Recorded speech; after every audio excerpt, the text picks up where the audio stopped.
Uranium 235 को साफ करके जब इनरिच करके ले आते हैं तो इस तरह से उसे बंडल बना के रख लेते हैं यूरेनियम को। अब समझिए 1 केजी यूरेनियम 235 में, 238 में नहीं भैया, 1 केजी यूरेनियम 235 तथा 27 लाख केजी कोयला के बराबर ऊर्जा देता है।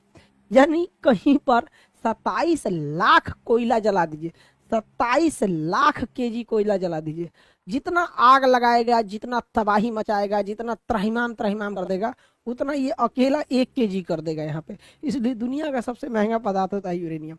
अब कहते हैं ना परमाणु बम इतना खतरनाक क्यों होता है? अरे भैया 27 लाख केजी कोयला के बराबर एनर्जी है। आप अपने ही जिला में 27 लाख केजी कोयला छींट दीजिए और उसमें माचिस मार दीजिए, देखिए आपका शहर उड़ा देगा पूरी तरह से। वही तो काम ये कर रहा है, बस उसमें कम ही मात्रा में उतना स्टोर है एनर्जी यहाँ पर, इसलिए ये इतना महंगा बिकता है यूरेनियम। हालांकि कोई इसका रेट अभी तक नहीं खोला है। अब इसी यूरेनियम को रख के भड़का दिया जाता है, ब्लास्ट करता है, तो इसमें से इतनी हाई मात्रा में ऊर्जा निकलती है, इतनी ज्यादा कि इंसान वेपराइज हो जाता है, भाप बन जाता है, इंसान भाप बन जाता है। इतनी भयानक इससे ऊर्जा निकलती है और इससे दूर दूर तक इसका जो रेडिएशन होता है, हवा बहा के इसके धुआं ले जाएगी, रेडिएशन को ले जाएगी, बाकी जगहों पे कैंसर होकर लोग मर जाएंगे यहाँ पे। इससे रेडिएशन से बचने के लिए पोटेशियम आयोडाइड की गोली खाई जाती है। हालांकि क्वेश्चन पूछा था कि कौन से जानवर पे रेडिएशन का असर नहीं पड़ेगा, जिसकी त्वचा काइटिन की बनी होती है, जैसे कॉकरोच। कॉकरोच के अगर मान चलिए इसी मोहल्ले में परमाणु बम गिरा तो इस मोहल्ला का मर जाएगा, लेकिन अगर 10-15 किलोमीटर दूर गिरा है, हम लोग अगर देख भी लेंगे ना तो उसके रेडिएशन से हम मर जाएंगे, लेकिन कॉकरोच नहीं मरेगा यहाँ पर। ठीक है।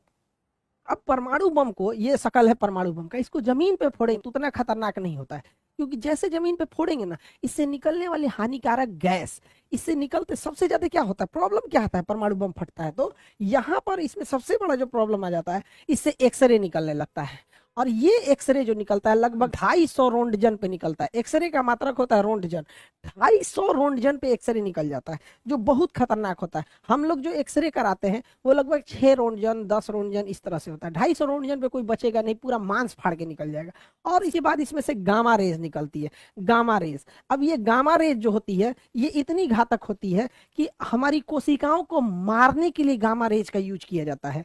बहुत हल्की मात्रा के गामा रेज का यूज जिस एरिया में कैंसर होता है उसे मारने के लिए किया जाता है कि कैंसर मर जाए, लेकिन इतना हाई पावर का इसमें से गामा रेज निकलता है कि पूरी शरीर मर जाती है यहाँ पे। तो ये दो ही खतरनाक रेडिएशन होती है। और सबसे ताज्जुब की बात ये है कि ना हम लोग गामा रेज को देख सकते हैं, गामा रे भी हमें नहीं दिखाई दे सकता है, और ना ही हमें एक्सरे दिखाई दे सकता है, तो हमें दिखेगा ही नहीं, अचानक आर पार होकर मर जाएगा आदमी यहाँ पे। यही खतरनाक, जैसे कोरोना कहाँ हम लोग को दिखता था, अचानक किसी को हुआ कोरोना मर गया यहाँ पे, तो वही होता है यहाँ पे। अगर गामा रेज लग गया पता ही नहीं चलेगा वो क्या हो गया, और 10-15 दिन बाद, 1 हफ्ता बाद आदमी मर जाता है। तो परमाणु बम एक तरह का विस्फोटक घातक नहीं होकर यह एक प्रकार का प्रदूषण है, जिसे नाभिकीय आपतन कहते हैं, न्यूक्लियर फॉलआउट कहते हैं। ये जमीन पे अगर पटका गया तो इसके जितने रेडिएशन है हानिकारक उसी मोहल्ले में, घर द्वार गली कुची में भर जाएगा और दूर तक खतरनाक इसका असर नहीं जाएगा। इसलिए जब भी परमाणु बम को ड्रॉप किया जाता है